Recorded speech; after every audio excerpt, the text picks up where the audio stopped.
again a very important question.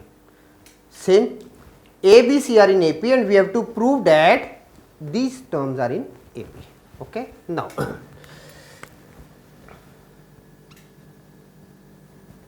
given A, B, C are in AP. Now, A upon ABC, B upon ABC, C upon ABC is in AP. Now, what I have done it? Dividing each term by A, B and C. First thing, okay. So, what we are getting now?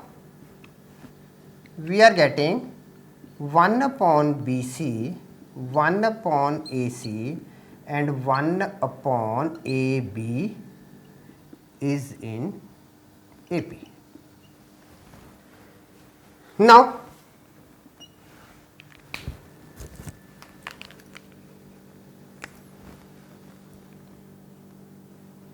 AB plus BC plus CA upon BC, AB plus BC plus CA upon AC, AB plus BC plus CA upon AB is in AP.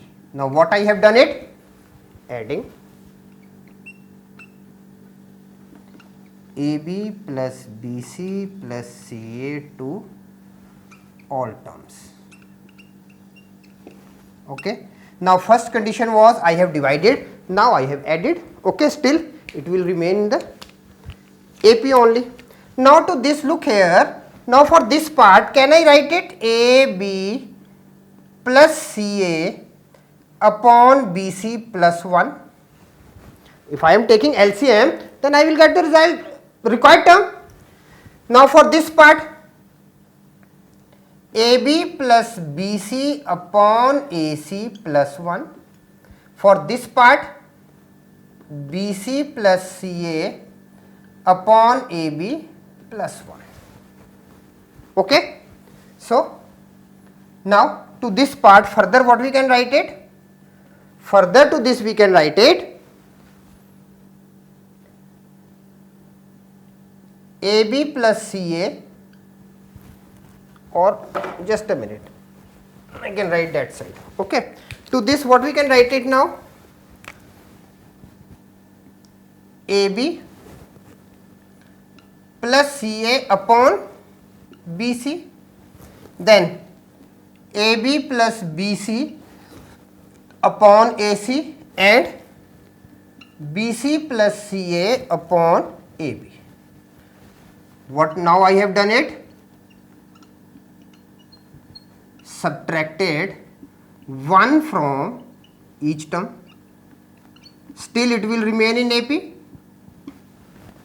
Okay, still it will remain in AP. Now, 3 things I have done it: divided, added, subtracted. Okay. Now, to this what we can write it? Now, taking A common, what we are getting? B plus C upon BC. Here taking B common, A plus C upon AC, and here taking C common, you can write it A plus B upon AB. Therefore, the result is in AP. This is what? This is the same thing which we have to prove. Okay? Proved.